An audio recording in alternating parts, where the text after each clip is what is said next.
प्रणम्य परमात्मानं सिद्धं त्रैलोक्यवन्दितम् स्वाभाविक चिदानन्द स्वरूपं निर्मलाव्ययम् शुद्धजीवादिद्रव्याणां देशकं च जिनेश्वरम् द्रव्यसंग्रहसूत्राणां वृत्तिं वक्षे समासतः जीवमजीवमदह्वम् जिणवरवसहेण जीर्णनेतीर्थम् देविन्दविन्दवन्दम् वन्दे तं सर्वदा शिरसा कहे जीव अजीव जिनवर वृषभ ने लोक में वे वंद्य सुरपति वृंद से वंदन करूं कर जोड़ में।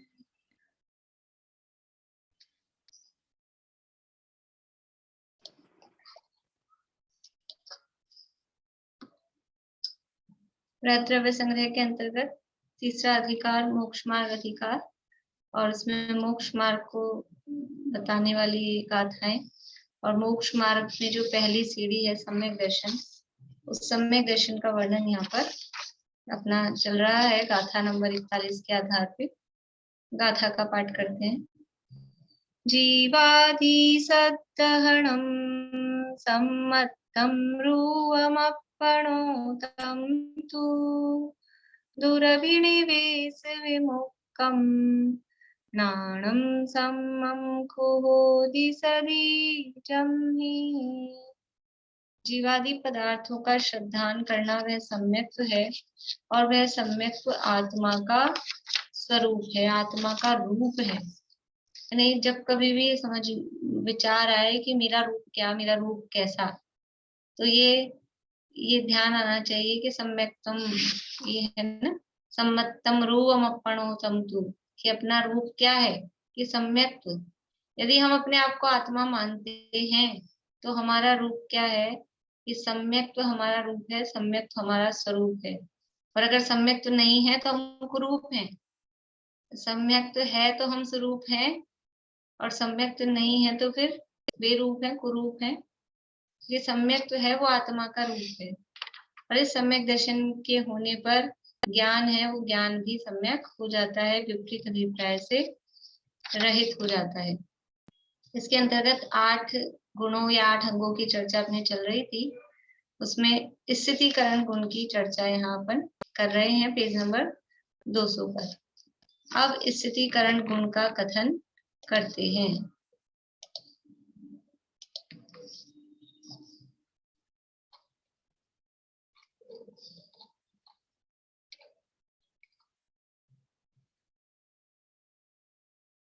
भेदाभेद रत्नत्रय के धारक मुनि, अर्जिका, शावक, शाविका रूप 4 प्रकार के संघ में से कोई जब दर्शन और चारित्र मोह के उदय से दर्शन, ज्ञान अथवा चारित्र का त्याग करने की इच्छा करता है, तब आगम से अविरोध रूप से, शक्ति प्रमाण, धर्म श्रवण से, धन से, सामर्थ्य से अथवा किसी भी उपाय से उसे धर्म में स्थित किया जाता है, वह व्यवहार से स्थितिकरण है। पुष्पडाल मुनि को धर्म में स्थिर करने के प्रसंग में वारिशेन कुमार की कथा आगम प्रसिद्ध है। क्या कह रहे हैं कि 4 प्रकार के संघ, यानी किसको धर्म में स्थित करना है, तो 4 प्रकार के संघ। 4 प्रकार के संघ कौन है? मुनि, अर्जिका, शावक और शाविका, इनको बोलते हैं चतुर्विध संघ, 4 प्रकार का संघ। इस 4 प्रकार के संघ में, ये 4 प्रकार का संघ है कैसा, कि भेदा भेद रत्नत्रय का धारक है। यानी कोई धर्म में स्थित किसको करेंगे? धर्म में स्थित करना, स्थितिकरण मतलब धर्म में स्थित करना। तो जो पहले जिसने धर्म धारण किया होगा और फिर वो च्युत हो रहा होगा, तब तो उसको स्थित करेंगे। यद्यपि जो धर्म में नहीं लगा हुआ है उसको भी धर्म में लगाना, वो धर्म में लगाना हुआ, लेकिन लगा हुआ है और फिर डगमगा रहा है तो उसको स्थित करना। जैसे अपने घरों में ये पेड़ पौधे लगे होते हैं गमलों में भी, तो वो कोई जो जब कच्ची बेल, मतलब कच्ची मतलब नई नई वो है कोई बेल, बेलों के संबंध में ऐसा होता है, तो उसको सपोर्ट के लिए एक डंडा लगा देते हैं। पहले उसको वो सपोर्ट रहे उसको, तो एक डंडा लगा देते हैं, उसके आधार पे फिर उसको वो स्थित रहता है। मतलब वो लगी हुई है, लेकिन वो लगी हुई टिक सके, वो फल फूल सके, उसको सपोर्ट चाहिए, कोई ना कोई सपोर्ट चाहिए। फिर जब खुद बड़ा अच्छा हो जाता है, वृक्ष हो गया, अब किसी कोई नीम के पेड़ को, बरगद के पेड़ को उसको डंडा लगाने की जरूरत है? जो अभी कमजोर है, जिसको च्युत होने के चांसेस हैं, उसको स्थितीकरण के लिए सपोर्ट चाहिए। तो जो कोई धर्म में स्थित है, ये भूमिका ऐसी है,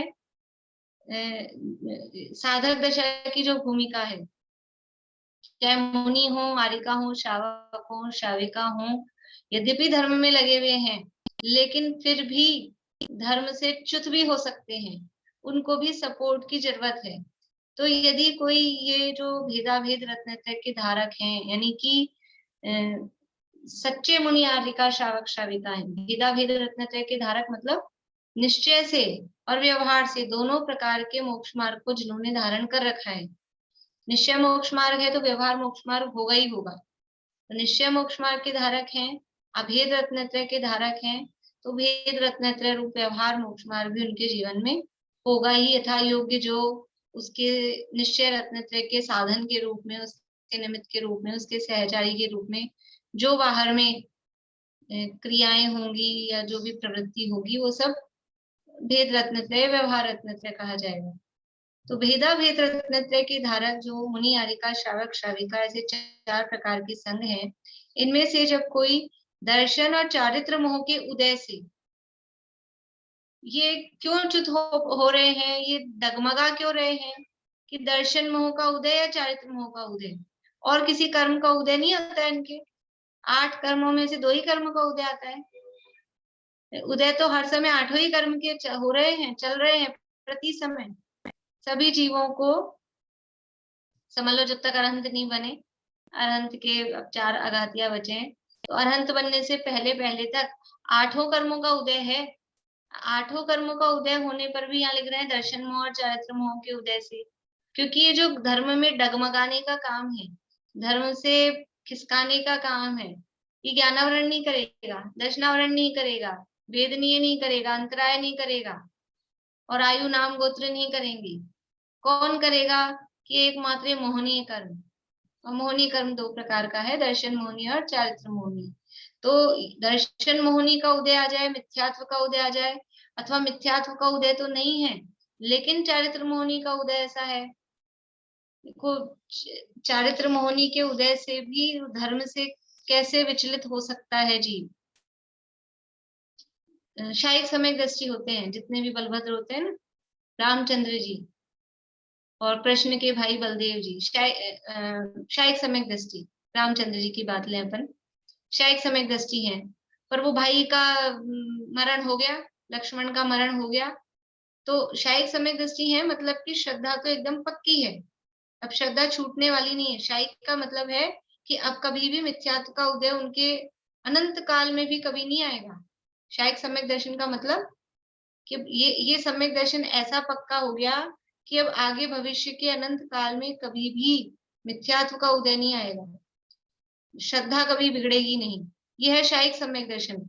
और फिर भी वो भाई का वियोग हो गया, तो 6 महीने, मतलब उनको ये समझ में नहीं आ रहा कि ये मर गया है, उसके शव को लेके घूम रहे हैं 6 महीने तक। ये चारित्र मोह का उदय, ये चारित्र मोह के कारण, और कुछ कोई बात कहे, कोई अच्छी बात कहे, कोई धर्म की बात कहे तो नहीं सवारी, अभी चुप रहो तुम, मेरे भाई के लिए कुछ मत बोलो। कोई कहे ये मुर्गा है, मुर्दा है, मर गया है, इसको जरा संस्कार कर दो, जला दो। मेरे भाई के लिए ऐसा बोलते हो, लड़ने झगड़ने लग जाए उससे। तो ये है चारित्र मोह। अभी ऐसे चारित्र मोह के उदय के कारण वो धर्म से विचलित हो रहे हैं। धर्म से विचलित हो रहे हैं मतलब जो वस्तु स्थिति है, धर्म का मतलब वस्तु स्वरूप है, उस वस्तु स्वरूप को मानते हुए नहीं दिख रहे हैं। ये वस्तु स्वरूप है ना कि ये मर गया है, ये वस्तु स्थिति है, लेकिन फिर भी वो स्वीकार नहीं कर पा रहे हैं कि इतना तीव्र राग भाई के प्रति है, वो चारित्र मोह का उदय से। तो उनको धर्म में स्थित करना। तो कहानी आप लोगों को पता होगी कि फिर वो जो प्रतांत वक्र सेनापति था और जटायु का जीव था, वो मर के स्वर्ग में देव हो गए थे। वो दोनों देव यहाँ पर कितने प्रयास उन्होंने अलग अलग तरह से फिर उनको समझाने के प्रयास किए। पहले और लोगों ने प्रयास किए, नहीं समझ में आई, समझ लो टाइम नहीं आया था उनका समझने का, लेकिन उसको धर्म में स्थित करना। ऐसे जीव भी, तो ये कह रहे हैं ये 4 प्रकार के संग कोई भी हो, मुनि हो, आर्यिका हो, शावक शाविका हो, जब कोई दर्शन मोह और चारित्र मोह के उदय से मिथ्यात्व का उदय आ जाता है, मिथ्यात्व का उदय आ जाता है, सीधा गुणस्थान ही पूरा छूट जाता है। तो ऐसे जीवों को भी ये तो मिथ्या दृष्टि हो गया, मिथ्या दृष्टि हो गया, ऐसा समझ के धुतकारना नहीं, उनको वापस से धर्म में स्थित करना। चारित्र मोह के उदय से दर्शन, ज्ञान अथवा चारित्र का त्याग करने की इच्छा करता है। देखो उदय तो कह रहे हैं 2, दर्शन मोह का और चारित्र मोह का, और त्याग की इच्छा में क्या क्या ले रहे हैं, दर्शन, ज्ञान और चारित्र। फिर ऐसे कहना चाहिए था ना, दर्शन मोह का, ज्ञानावरण का, चारित्र मोह का, ऐसा कहना चाहिए था। कर्म तो 2 ही कहे हैं, और गुण या समझ लो जो अपना अंग है वो 3 प्रकार से कहे हैं, दर्शन, ज्ञान और चारित्र। तो यह ज्ञान कौन सा ज्ञान, यह ज्ञानावरण के सूक्ष्म वाले ज्ञान की बात नहीं है। ज्ञान का त्याग करने की इच्छा कर रहा है, मतलब ज्ञानावरण के सूक्ष्म से जो ज्ञान प्रकट हुआ है उस ज्ञान का त्याग करने वाली बात नहीं है। तो ये कौन से ज्ञान की बात है कि जो दर्शन मोह के उपशम से जो सम्यक ज्ञान प्रकट हुआ है, दर्शन मोह के उपशम से जो सम्यक ज्ञान प्रकट हुआ है, उस सम्यक ज्ञान की बात है। यहाँ ज्ञानावरण कर्म जनित क्षेक्षम जनित क्षेक्षमिक ज्ञान की बात नहीं है।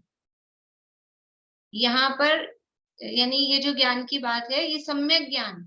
सम्यक ज्ञान किसे कहते हैं, सम्यक ज्ञान का मतलब ज्ञानावरण कर्म के क्षेक्षम से जो ज्ञान प्रकट हो वो ज्ञान सम्यक ज्ञान है, वो नहीं। सम्यक ज्ञान का मतलब है मिथ्यात्व के अभाव के साथ में, सम्यक दर्शन के साथ में जो ज्ञान होता है उसका नाम सम्यक ज्ञान है। तो जब दर्शन मोह के उदय से वो दर्शन को छोड़ रहा है, यानी श्रद्धा उसकी विचलित हो रही है, अपनी सम्यक श्रद्धा को छोड़ रहा है, वैसे ही वो दर्शन मोह के उदय से ही ज्ञान का भी त्याग करने की इच्छा करता है। इच्छा करता है मतलब तैयार हो जाता है वो। सम्यक, जब सम्यक दर्शन छूटेगा तो सम्यक ज्ञान बना रहेगा क्या, सम्यक ज्ञान भी छूटेगा ही छूटेगा। इसलिए यहाँ पर ही ज्ञान को लिया। यहाँ ज्ञान मतलब ये अपना बुद्धि वाला सूक्ष्म ज्ञान, वो नहीं। ज्ञान का मतलब है सम्यक ज्ञान। दर्शन और चारित्र मोह के उदय से दर्शन, ज्ञान अथवा चारित्र का त्याग करने की इच्छा करता है। इच्छा करता है मतलब तैयार हो जाता है कि वो छोड़ देता है, कि छोड़ने के लिए रेडी हो गया है, मतलब उसको इतना विवेक नहीं रहा है कि मेरी श्रद्धा भ्रष्ट हो रही है, ये सब में ज्ञान छूट रहा है, कि मैं आचरण से च्युत हो रहा हूँ, ऐसा उसको विचार विवेक नहीं रहता है। तब जब कोई जीव इस तरह से हो रहा है, तब आगम से अविरोध रूप से, शक्ति प्रमाण धर्म श्रवण से, धन से, सामर्थ्य से, अथवा किसी भी उपाय से, 2-3 नाम तो हमने कह दिए, कि चाहे आप धर्म सुनाओ उसको, उसको धन दो, उसको अपना प्रभाव दिखाओ, सामर्थ्य दो, जैसे भी बने वैसे, जो कुछ भी उपाय और समझ में आता हो, लेकिन आगम की आज्ञा के अनुसार, आगम के विरोध में जाके नहीं कि हमको तो इसको धर्म में लगाना था तो कुछ भी हिंसा का विचार नहीं रखा, मान मर्यादाओं का विचार नहीं रखा, मतलब लोक मर्यादा ही भूल गए हैं, ऐसा नहीं। लेकिन धर्म में लगाने के लिए जो यथा योग्य जो विधि हो सकती है, आगमानुसार जो विधि हो सकती है, उसके लिए आप धन का प्रयोग करके, बल का प्रयोग करके, सामर्थ्य दिया है ना, अपने बल भी कितने तरह का, शारीरिक बल भी हो सकता है, प्रभाव वाला बल, यानी हमारी पहुंच कहाँ तक है, वो वाला बल हो सकता है, आर्थिक बल हो सकता है, शारीरिक बल हो सकता है, सामाजिक बल हो सकता है।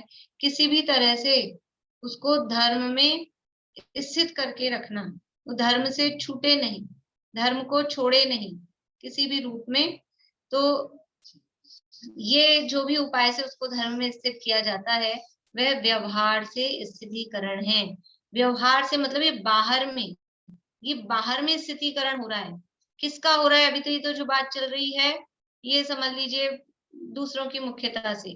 कोई दूसरा मुनि है, क्यारिका है, शावक है, शाविका है और अपने श्रद्धा ज्ञान आचरण से विचलित हो रहे हैं, तो उनको उनके श्रद्धा ज्ञान आचरण में वापस से स्थित करना, उपदेश देकर करना, धन देकर करना, बल पूर्वक करना, सामर्थ्य से करना, जैसे भी करना, ये व्यवहार से स्थितिकरण है। इसी तरह से यदि वो मुनि स्वयं हो, वो आर्यिका स्वयं हो, वो श्रावक स्वयं हो, वो श्राविका स्वयं हो, हम भी तो हो सकते हैं, खुद भी, जो खुद भी ऐसा है, और यदि वो अपने श्रद्धा ज्ञान चारित्र से च्युत हो रहा है, तो अपने आप को भी, हम स्वयं को भी स्वयं में, स्वयं से धर्म में स्थित कर सकते हैं। वास्तव में तो बाहर वाला तो जो कहता है, करता है, वो तो एक वही निमित्त रूप में है, लेकिन वो स्थित होता है वो अपने आप से ही होता है। वो जो छूट रहा था, च्युत हो रहा था, वो भी अपने आप से हो रहा था, और दूसरे ने थोड़ा सपोर्ट किया। देखो वो जो बेल, जिस अभी अपन ने उदाहरण लिया, वो बेल है, वो किसी डंडे के सपोर्ट से वो फल फूलती है, स्थित रहती है। तो भी वो कौन सी बेल स्थित रहती है? कि जिसने अंदर जड़ पकड़ रखी है, तब तो वो स्थित रहेगी। अब डंडा सपोर्ट भी दे और इसकी जड़ ही निकल चुकी है, तो वो क्या होगा? वो तो खराब ही होगी, सूखती जाएगी, वो स्थित नहीं होगी। तो वो स्थित होगा वास्तव में तो अपने आप से ही होगा, लेकिन फिर भी बाहर में दूसरे का सपोर्ट उसको सहायता देता है। तो बाहर में दूसरों को धर्म में स्थित करना, और स्वयं भी यदि हमारी श्रद्धा विचलित हो रही हो, हमारा ज्ञान, हमारा आचरण यदि धर्म से विमुख हो रहा हो, छूट रहा हो, तो अपने आप को भी जैसे तैसे कैसे भी, चाहे अपने आप को हम स्वयं उपदेश दें, दूसरे से उपदेश दिलाएं कि हम अब अपने आप को क्या धन का प्रलोभन देंगे, जो भी जैसे भी करके हम अपने आप को धर्म में लगा सके, स्वयं को भी धर्म में लगाना। अकेले दूसरों को नहीं, दूसरों को लगा के तो अपने को मान सम्मान नाम मिलता है, अपने आप को लगाएंगे तो क्या मिलेगा? लेकिन सबसे बड़ा लाभ तो दूसरों को धर्म में लगाकर, तो बस वो ठीक है, थोड़ी देर का बाहर का मान सम्मान हो जाएगा, लेकिन खुद धर्म में लगे रहेंगे, वो हमें अनंत काल काम में देगा। ये तो एक भाव का थोड़ा बहुत मान सम्मान मिल गया, थोड़ा पुण्य बन गया, अगले भाव में थोड़ा काम आ जाएगा, इससे ज्यादा क्या होगा? लेकिन हम अपने आप को धर्म में लगा रखे हैं, ये हमारे आगे के भवों में और अनंत काल तक, सिद्ध दशा तक पहुंचाकर ये हमको काम में देने वाला है। इसलिए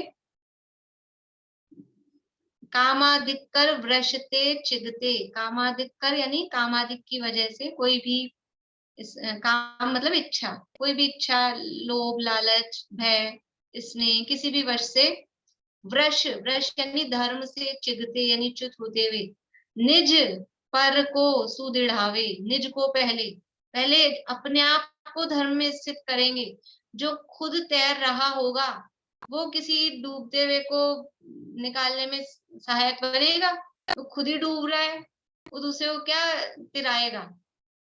तो खुद हम धर्म में स्थित होंगे तो दूसरों को धर्म में स्थित कर पाएंगे कि नहीं? तो खुद ही धर्म में स्थित नहीं है, दूसरे को उपदेश देने लगो तो और क्या होगा? आपका उपदेश काम देगा? खुद तो कुछ भी कैसे भी प्रवर्तन करते हो, रात में खाते हो, अभक्ष्य खाते हो, और दूसरे को रात भी भोजन नहीं करना चाहिए, तो क्या उपदेश काम देगा? नहीं देगा वो उपदेश भी। तो खुद धर्म में स्थित होंगे। देखो इसीलिए सम्यक दर्शन की प्राप्ति के लिए ज्ञानी गुरु की देशना, देशना लब्धि की जब बात आती है ना, सम्यक दर्शन के लिए 5 लब्धियां चाहिए, तो देशना लब्धि, देशना लब्धि किसकी देशना देशना लब्धि बनेगी? कि सम्यक दृष्टि ज्ञानी की। जो खुद सम्यक दृष्टि ज्ञानी होगा, धर्म में स्थित होगा, वो किसी दूसरे को उपदेश देगा तो उसका उपदेश लगेगा, फलेगा। और खुद कुछ भी हो और उपदेश दे खाली, तो उसका उपदेश फलीभूत भी नहीं होगा। उपदेशना लब्धि में कार्यकारी भी नहीं होगा जब तक कि पहले किसी ज्ञानी गुरु से न सुनी हो, तब तक। भेदा भेद रत्नत्रय के धारक मुनि अर्जिका शावक शाविका रूप 4 प्रकार के संग में से कोई जब दर्शन और चारित्र मोह के उदय से दर्शन ज्ञान अथवा चारित्र का त्याग करने की इच्छा करता है, तब आगम से अविरोध रूप से शक्ति प्रमाण धर्म श्रवण से धन से सामर्थ्य से अथवा किसी भी उपाय से उसे धर्म में स्थिर किया जाता है, वह व्यवहार से स्थितिकरण है। यानी इस तरह की बातें आती हैं, ये अपने भगवती आराधना वगैरह ग्रंथ हैं मुनिराजों के प्रसंग में। मुनिराजों को भी ऐसा हो सकता है समाधि का काल हो, संलेखना ले रखी हो मुनिराज ने, और किसी रोग की पीड़ा से क्षुधा की वेदना हो और रात में और भोजन मांगे, ऐसा हो सकता है मुनि दशा में भी, और वो रोग की तीव्र वेदना हो रही है, पानी पानी चिल्ला रहा है रात में, पर ऐसा कर सकते हैं, भोजन लाओ ऐसा कह सकते हैं।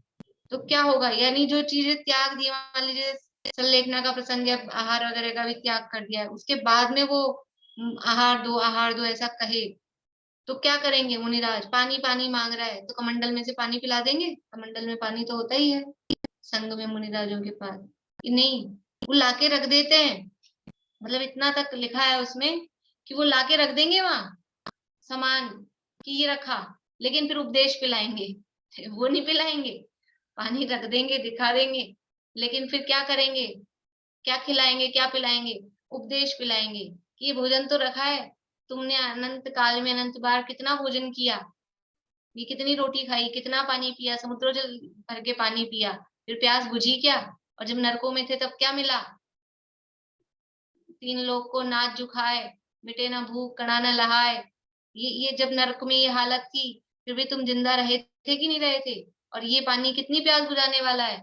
ऐसा करके उपदेश देते हैं, और उपदेश देकर उसको धर्म में स्थित करते हैं, कैसे भी करके। पुष्प डालकर क्या किया, उसको अपनी स्त्री की याद आ रही थी, स्त्री की याद आ रही थी, तो उसको खाली समझाते तो रहे होंगे 12 साल, 12 साल बीत गए थे ऐसे करते करते, तो 12 साल तक उपदेश तो दिया ही होगा बाहर में, लेकिन फिर लगा इसको ऐसे नहीं समझ में आ रहा है, तो स्त्रियां लाके खड़ी कर दी कि देख लो स्त्रियां हैं, तुम कहानी की क्या बात करते हो, ये लो एक से एक है, पसंद करो कौन सी लेनी है। तो इस तरह से कैसे भी, ये जो लिखा है ना, किसी भी उपाय से, ये किसी भी उपाय से, अब ये मुनिराज थे वो ऐसे महल में चले गए, रानियों को सच के बुला लिया, कि ये कोई प्रयोजन से, किसी भी उपाय से धर्म में स्थित करना है, धर्म में लगा रहे जी। जैसे अकाल पड़ा 12 वर्ष का, 12 वर्ष का अकाल पड़ा, तो भद्रबाहु स्वामी को वैसे भी निमित्त ज्ञानी थे, अब पता लग गया यहाँ बुरी स्थिति होने वाली उत्तर भारत में, और जब ऐसी स्थिति होगी तो मुनि संघ में सब तरह के मुनिराज होते हैं। ऐसा नहीं है अपन ने जो मुनिराजों की जो पिक्चर बना रखी दिमाग में कि मुनिराज मतलब कुछ भी हो जाए, ऐसा नहीं होता है। वो भी है तो आखिर मनुष्य ही, उनके भी इस तरह के भाव बिगड़ सकते हैं, परिणाम विचलित हो सकते हैं, भले ही अभिभावलिंगी भी हों, लेकिन प्रतिकूल परिस्थितियां आने पर थोड़ा सा भी कारण पाके भाव विचलित हो सकते हैं। तो यहाँ प्रतिकूल परिस्थितियां बनेगी तो मुनि दशा निभ नहीं पाएगी, फिर बहुत सारे मुनिराज वो विचलित हो जाएंगे। तो धर्म में स्थित रखने के लिए क्या किया उन्होंने, कि यहाँ से चलो बिहार कर गए, दक्षिण साइड में चले गए, कैसे भी करके धर्म में स्थित रहें। किसी भी उपाय से जो धर्म में स्थित किया जाता है वह व्यवहार से स्थितिकरण है। तो पर को उदाहरण जो मिलेंगे वो बाहर में दूसरों को स्थित करने के ही मिलेंगे, लेकिन अपने आप को भी यदि हमारा उपयोग धर्म से च्युत हो रहा हो, कभी कभी ऐसा लगता हो, जैसा वो जो है ना आदर्शन परिषद है 22 परिषदों के अंतर्गत, अपन ने इसमें चर्चा, इसमें आ गया है पीछे अपना प्रकरण द्रव्य संग्रह में, चतुर्थ सूत्र में अब आएगा। आदर्शन परिचय में क्या है कि इतने दिन हो गए, इतने साल हो गए मेरे को मुनि बने हुए, तो कोई रिद्धि विद्धि चमत्कार, मैंने तो सुना था मुनि बन जाते हैं, तपस्या करते हैं तो रिद्धियां प्रकट हो जाती है, चमत्कार हो जाते हैं, कुछ कुछ ऐसे अतिशय हो जाते हैं, इतने साल हो गए मुनि बन गया हूँ, कोई रिद्धि नहीं प्रकट हुई। तो ऐसा सोच कि ये सच्चा भी है कि नहीं, धर्म कुछ हो भी रहा है कि नहीं, ये फालतू में ही अपन कर रहे हैं। ऐसा विचार अदर्शन यानी धर्म से अश्रद्धा नहीं होने दे। मुनिराज अपनी श्रद्धा को धर्म से विचलित नहीं होने देते। वो अदर्शन परिचय जो है ये स्थितिकरण है, ये अपने आप को धर्म में लगा के रखते हैं कि वो नहीं हुई तो नहीं हुई, क्या हुआ, हमने रिद्धि के लिए थोड़ा ना मुनि बने थे। हम रिद्धि प्रकट हो जाए, अवधि ज्ञान प्रकट हो जाए, मन पर ज्ञान प्रकट हो जाए, इसके लिए मुनि दशा धारण की थी कि अपनी आत्म साधना के लिए मुनि दशा धारण की थी। तो ये अदर्शन परिचय जो है ये स्थितिकरण अंग है, स्वयं के लिए अपने आप को धर्म में स्थित करते हैं।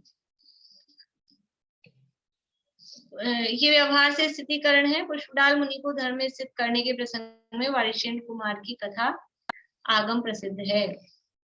निश्चय से, तो अब निश्चय से क्या है, ये तो व्यवहार से स्थितिकरण, व्यवहार स्थितिकरण का बहुत बड़ा यानी इसका क्राइटेरिया है, थोड़ी बहुत चर्चा अपन ने कल की थी, और जब कभी भी संजीव जी के प्रवचन में भी जो लोग सुनते हैं उसमें आती है कि यदि कोई भी एक धर्म की दिशा में यदि कोई व्यक्ति एक कदम भी बढ़ा रहा है, कुछ भी कर रहा है, यदि आप रात्रि भोजन भी करते हो, लेकिन अगर आपने इतनी सी भी मर्यादा ली है कि हम 8 बजे बाद में कुछ भी नहीं खाएंगे, तो यद्यपि वो रात्रि भोजन का त्याग नहीं है, लेकिन फिर भी ठीक है, इतना किया तो ही अच्छा, तो भी उसकी थोड़ी सी प्रशंसा, उसकी पीठ थपथपाएंगे कि जितना त्याग किया हम, वो जो कर रहा है जितना अत्याग है उसकी प्रशंसा नहीं है, लेकिन 8 बजे बाद का जो त्याग है उसकी प्रशंसा है।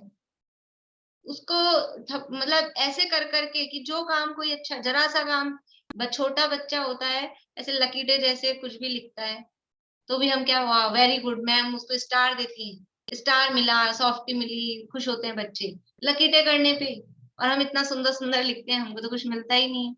कि वो छोटा बच्चा कुछ भी कर रहा है, उसकी यदि अभी हमने पीठ नहीं थपथपाई तो वो आगे चल के इतने सुंदर अक्षर लिखने वाला नहीं बनेगा। तो अभी यदि वो धर्म के नाम पे कुछ भी कर रहा है, कुछ भी कर रहा है कि छोटे मोटे जो भी कोई नियम है, ये जो अपने मंदिरों में नियम बॉक्स रखे होते हैं, उसके आधार पे छोटे मोटे नियम लेते हैं और उसको भी हम पालते हैं, तो उसकी प्रशंसा करना, धर्म का काम, धर्म के नाम पे जो भी हम कर रहे हैं, जो भी कर रहे हैं मतलब कुछ भी उटपटांग नहीं, लेकिन त्याग आदि के रूप में, स्वाध्याय के रूप में, पढ़ने के रूप में, सुनने के रूप में, जो भी काम कदम हम बढ़ा रहे हैं, हम बढ़ा रहे हैं, हमारे घर में है, बच्चे हैं, बड़े हैं, कोई भी कुछ भी कर रहा है, उसकी प्रशंसा करना, ये स्थितिकरण है। और कोई ने काम किया, इसमें क्या है, इसमें कोई धर्म तोड़ना है, इतना सा करके कौन सा बड़ा तीर मार लिया, इसमें क्या होता है, ये कोई धर्म होता है क्या, ऐसा उल्टा पुल्टा बोला तो वो जो करता होगा वो और छोड़ देगा, तो क्या होगा, वो धर्म से विमुख हो जाएगा, अस्थितिकरण कर देंगे। इसलिए हम अस्थितिकरण ना करें, स्थितिकरण का प्रयास करें, स्वयं के लिए भी और दूसरों के लिए भी। ये व्यवहार से स्थितिकरण अंग है। निश्चय से, तो उसी व्यवहार स्थितिकरण गुण से, मतलब उस गुण से मतलब उसके निमित्त से, धर्म में दृढ़ता होने पर दर्शन और चारित्र मोह के उदय से उत्पन्न समस्त मिथ्यात्व रागादि विकल्प जाल का त्याग कर निज परमात्म स्वभाव की भावना से उत्पन्न परमानंद जिसका एक लक्षण है, ऐसे सुखामृत के रसास्वाद द्वारा परमात्मा में तल्लीन, तन्मय, परम समरसी भाव से चित्त को स्थिर करना, वही स्थितिकरण गुण है। देखिए इसमें ये रत्नगण शाखा का श्लोक और था, वो भी इसमें पढ़ लेते हैं अपन। स्थितिकरण के संबंध में ये जो रत्नगण शाखाचार्य वाली बात है ना, उसी भाव को यहाँ पर दिया जा रहा है। मैं आपको श्लोक दिखाती हूँ।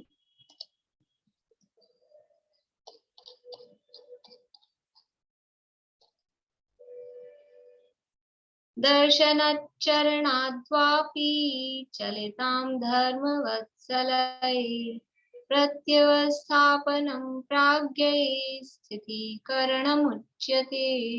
दर्शनात् चरणात् वापी, चरणात् वापी, दर्शनात् यानी दर्शन से, और चरणात् यानी चरण से, यानी कोई श्रद्धान से और आचरण, दर्शन यानी श्रद्धान, श्रद्धान से और चरण आचरण से, इन दोनों से, चलिताम जो चलित हो रहे हैं, उनको धर्म वत्सले, धर्म के प्रति वात्सल्य की भावना से, वो जो धर्म से वो उससे चलित हो रहे हैं, और जो धर्म वत्सल हैं, धर्म में प्रीति रखते हैं, वात्सल्य रखते हैं, प्रत्यवस्थापनम, उनको वापस से पुनर्स्थापना करना, प्रति अवस्थापन, वापस से उनको धर्म में स्थापित करना। प्राज्ञ यानी जो ज्ञानी पुरुष हैं, प्रवीण पुरुष हैं, वो उनको, जो धर्म वत्सल ज्ञानी पुरुष हैं, वो दर्शन से और चरण से चलित होते हुए जीवों को धर्म में वापस से स्थापित करते हैं। उसी को स्थितिकरणम उच्यते,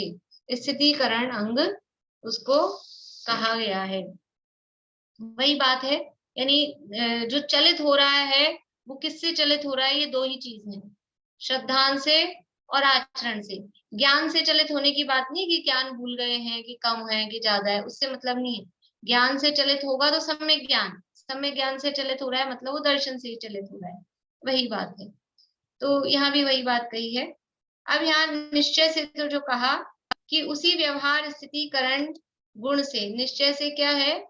उसी व्यवहार स्थितिकरण गुण से धर्म में दृढ़ता होने पर दर्शन और चारित्र मोह के उदय से उत्पन्न समस्त मिथ्यात्व रागादि विकल्प जाल का त्याग कर। निश्चय से क्या है? निश्चय से स्थितिकरण क्या है? कि अपनी आत्मा में स्थित हो जाए, वो स्थितिकरण है। आत्मा यानी अपना उपयोग अपने से बाहर जा रहा है, आत्मा में स्थित नहीं हो पा रहा है, वो अस्थितिकरण है। और अपना उपयोग अपनी आत्मा में स्थित रहे, ये स्थितिकरण है। अब अपना उपयोग अपनी आत्मा में स्थित नहीं रह पा रहा है, तो अपने उपयोग को अपनी आत्मा में ही तल्लीन करना, स्थित करना, वो वास्तव में निश्चय से स्थितिकरण गुण है। अब वो कैसे है, उसके लिए यहाँ इतनी बात बताई है।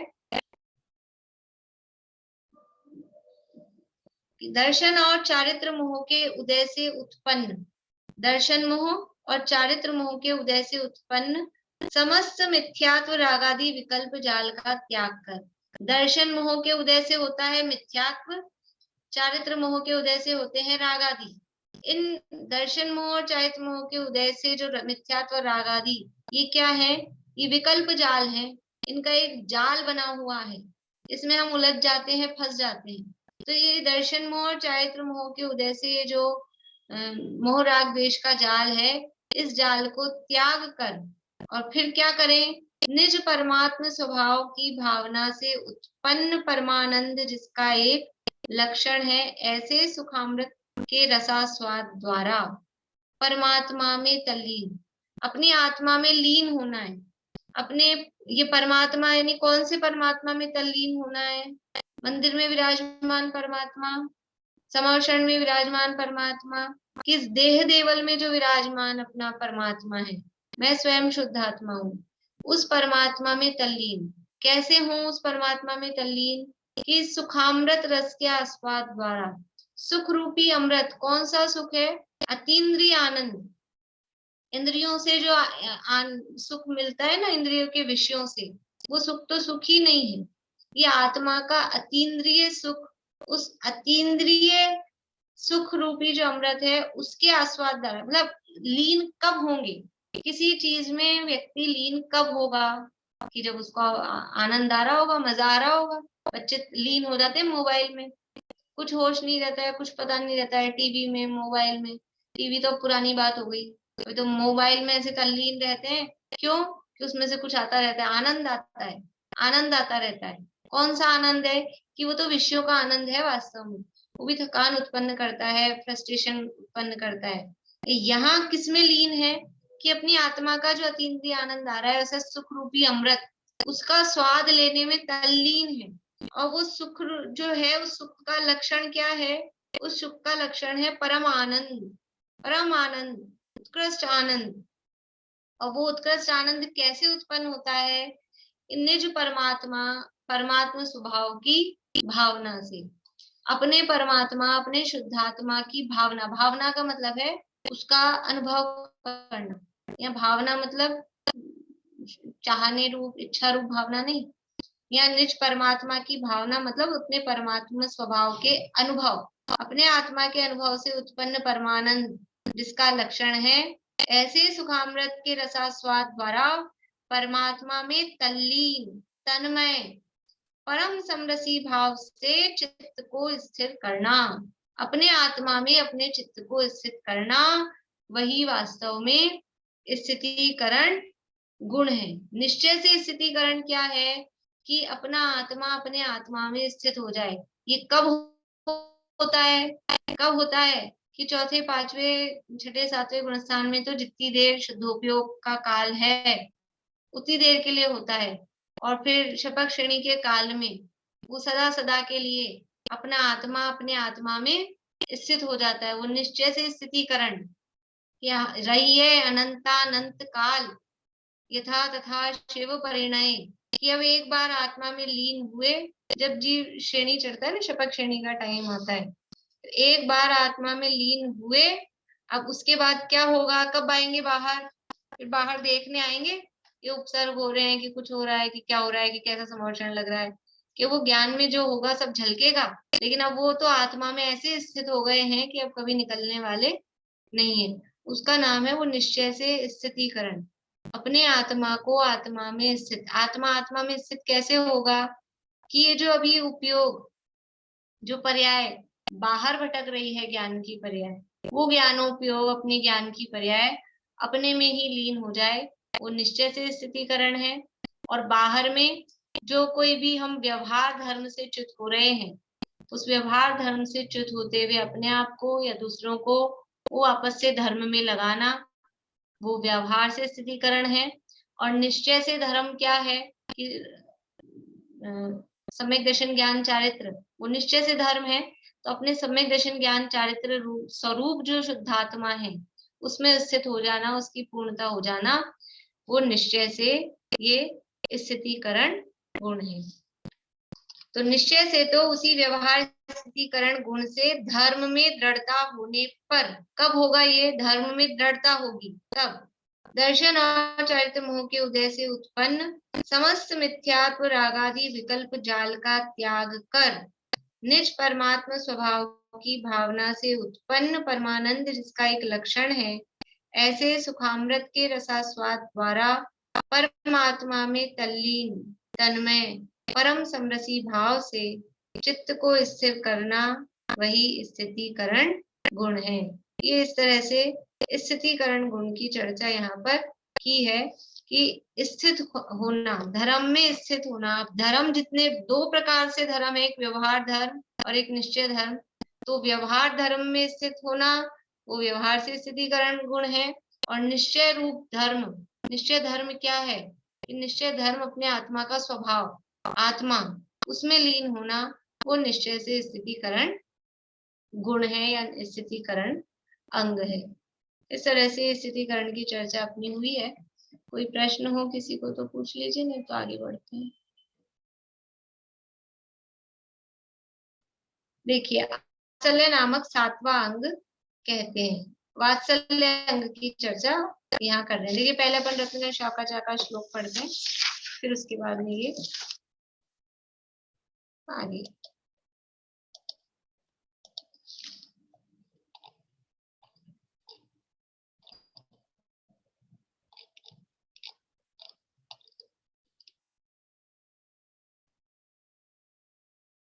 स्वेयुथ्यान प्रति सद्भाव सनाथा प्रेत केतवा प्रतिपत्तिर्यथा योग्यम वात्सल्यम अभिलप्यते।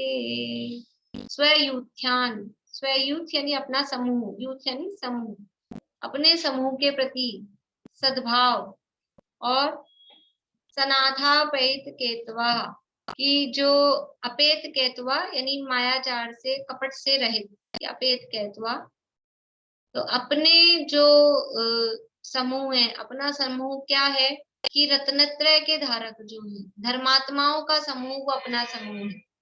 सम्यक दर्शन ज्ञान चारित्र रूप जो धर्म है, उस धर्म को धारण करने वालों का जो यूथ यानी वह अपना समूह है।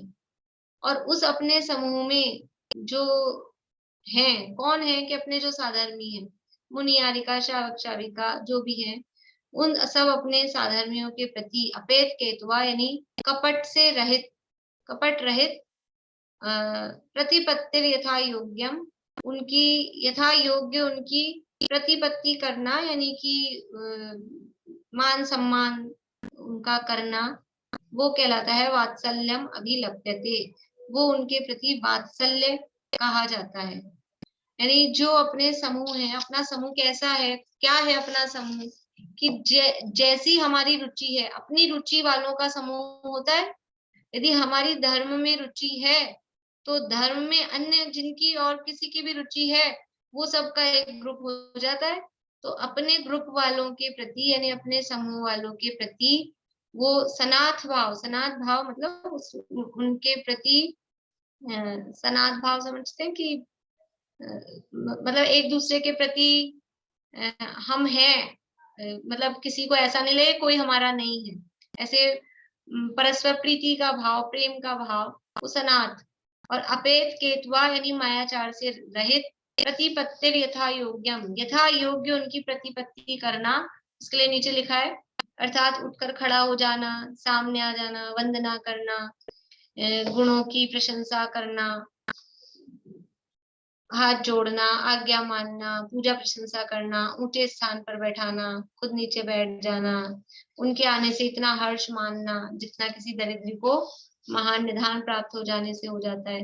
यानी ये लिखा है यथा योग्यम, यदि मुनिराज है तो उनकी यथा योग्य प्रतिपत्ति, आरिका है तो उनकी यथा योग्य प्रतिपत्ति, श्रावक श्राविका है उनकी यथा योग्य, अव्रत सम्यक दृष्टि है उनकी यथा योग्य, और कोई सामान्य साधर्मी है तो जो जिस तरह का है उसमें उनके पद वाइज भी, एज वाइज भी, गुणों के लेवल के हिसाब से भी यथा योग्य उनकी मान सम्मान आदि करना। और कैसे करना, अपेत केतवा मायाचार से रहित, उनके प्रति प्रीति का भाव, सनाथ भाव और मायाचार से रहित जो उनके प्रति यथा योग्य मान सम्मान का भाव है, उसका नाम है वात्सल्य। देखिए तो क्या कहा यहाँ पर, सम्यक दर्शन ज्ञान चारित्र रूप धर्म धारण, चलिए इसमें से पढ़ती हूँ वो भी। वात्सल्य नामक 7वां अंक कहते हैं, 200 नंबर पेज पे बृहद द्रव्य संग्रह में। बाह्य और अभ्यंतर रत्नत्रय के धारक ऐसे चतुर्विध संघ के प्रति गाय को बछड़े के प्रति होता है, उसी प्रकार अथवा 5 इंद्रिय के विषय के निमित्त भूत पुत्र स्त्री स्वर्ण आदि के प्रति स्नेह होता है, उसी प्रकार जो स्वाभाविक स्नेह होना उसे व्यवहार से वात्सल्य गुण कहते हैं। 6 की जो लाइन है, धर्मी सो गौवच्छ प्रीति सम, धर्मी के प्रति, साधर्मी के प्रति, गाय को बछड़े के प्रति जैसी प्रीति होती है, वैसे रत्नत्रय के धारकों के प्रति, ऐसे चतुर्विध संघ के प्रति हमें ऐसे प्रीति का परिणाम हो। बाह्य और अभ्यंतर रत्नत्रय के धारक, बाहर से रत्नत्रय के धारी हैं, निश्चय रत्नत्रय के धारी हैं, ऐसे जो भी कोई चतुर्विध संघ है, मुनि आरिका श्रावक श्राविका साधर्मी जो भी है, उनके प्रति ऐसा प्रीति का परिणाम जैसा गाय को बछड़े के प्रति होता है।